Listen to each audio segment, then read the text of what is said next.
Hi, my name is Kimberly Schlager, and I'm currently a student at ETSU. But this past summer, I served as the teen leadership coordinator at Doe River, which means I worked over the teen leadership programs that Terry mentioned a little bit ago. When they asked me to speak today about the impact Doe River's had on my life, my first response was how. I am who I am today because of how the Lord has pursued me through this ministry. My first summer at Doe River, I was 8 years old, and it was my first time away from home and my first time hearing about Jesus. So needless to say, it was a bit of a culture shock. You look around at 8-year-olds and wonder how much they actually take in. It's obvious they're growing and learning, but how can they understand a topic as complex as the gospel? I was that 8-year-old, wide-eyed and expectant, and hearing of this person named Jesus for the very first time. Doe River was the first place I felt the Lord's pursuit, and it's been a place where I felt his pursuit over and over again. I wish I remember the exact year I came to Christ, but the fact that I did it all is a miracle in itself, looking at where I came from.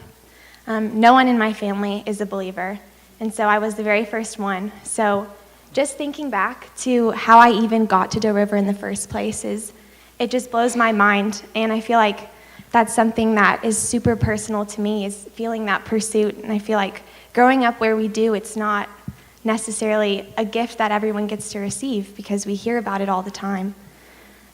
So it was to Doe River that the Lord called me back every year, even up to now. I look back thinking of what must have prompted me back every year, and it was his overwhelming presence.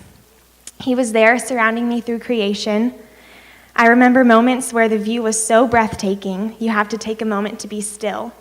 And it was in those moments of stillness when you hear the Lord. I saw him through the staff. It took one person believing that me, a tiny, shy 8-year-old, could grasp Jesus. Looking back now, I see how many hands actually were involved in that process, and my heart swells because I get to know them. Now, because of Jesus and because of the experiences I had at Doe River, my life is so different from what it would have been. It was during 17-3 that I experienced the weight of forgiveness. And it was because of this experience that I got to minister to my sister, not through words, but through acceptance and love and forgiveness. It was during Lead that a deep desire to align my life with Christ was formed. Who I am now is made up of a collection of encounters with Christ. These encounters began my very first summer at Doe River. They're made up of conversations with my counselors, peers, and mentors.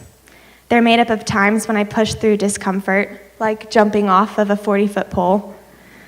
They're made up of where I've had to make those hard decisions to choose to follow Christ. Now I've been on the other side of Doe River. I've had kids that I've been able to pour into that have taught me so much about the Lord. I've had campers now that have become counselors and have had campers of their own. And I see the impact they have on their kids. The cycle of discipleship is a beautiful one, and I feel blessed that the Lord has chosen me to be a part of it.